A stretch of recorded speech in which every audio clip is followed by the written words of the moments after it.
After we buried my mother, I thought the pain was over, but then my father sat me down and revealed a secret, one that shattered everything I believed about love, loyalty, and her. What he asked me that night changed my life forever. After my mother passed away, our home became unbearably quiet. The ticking of the old grandfather clock echoed through the halls like a heartbeat that no longer belonged. My father, once a man of few words, spoke even less. He would sit in his armchair, staring out the window, fingers twitching as if trying to hold onto memories that were slipping away. Grief hung over our home like a storm cloud that refused to move on. I assumed he needed space. We both did.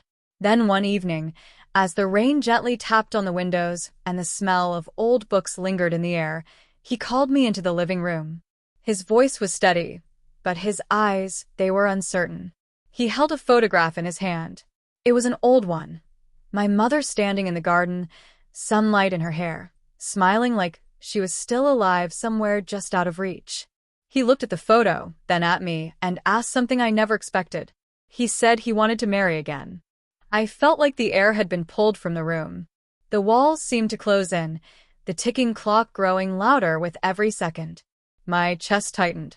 I tried to speak, but no words came out. He continued, saying it was not just anyone. It was someone I already knew. That was when discomfort turned to dread. He said her name, Claire. Claire, my mother's best friend. The woman who sat beside us at the funeral, crying harder than anyone else. The woman who brought us meals, who lingered too long in conversation, who once accidentally wore my mother's old scarf and pretended she had forgotten where it came from. The room felt cold. I could hear the rain growing heavier. Each drop struck the glass like a warning. I stood frozen, watching my father's face, searching for guilt, shame, something, anything. But he looked peaceful, as if he had made peace with something long before I was allowed to. I wanted to scream, but my voice was buried somewhere deep beneath the shock. Instead, I asked him one question, and the answer changed everything. He said Claire had been in love with him for years, even before my mother passed. And worse, my mother knew. She had known, and according to him, she had given her blessing before she died. That was the moment the world tilted. Everything I thought I knew about their marriage, about love, about loyalty fractured. The walls of our home, once filled with warmth, now felt like a stranger's house. I looked at the photo in his hand again. But now it looked different. My mother's smile, was it really just a smile? Or had it been hiding something all along? My father's hand reached for mine, but I pulled away. I could no longer tell what hurt more, losing her, or realizing I never truly knew either of them. And as the rain soaked the garden outside, I wondered what secrets still lay buried beneath the soil she once loved. Secrets that would never stop growing. I walked out of the room without saying another word.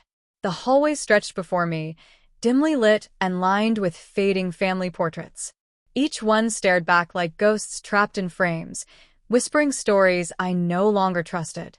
My breath was shaky. The scent of my mother's old perfume still clung to the banister, a trace of her that time had not yet erased. I went to her room, my mother's sanctuary. The door creaked open slowly. Dust floated in the air, glowing in the light from the window like tiny particles of memory. Everything was untouched. Her jewelry box still sat on the dresser, slightly ajar. Inside, her favorite earrings, the ones she wore every Sunday. I picked them up, feeling their delicate weight, and then I saw it, tucked behind the mirror. A letter, folded carefully. My name written in her handwriting. My hands trembled as I opened it. Her words spilled out like soft whispers from the grave. She spoke of pain, of knowing she was fading, of wanting my father to find happiness again, even if it meant letting go of her memory.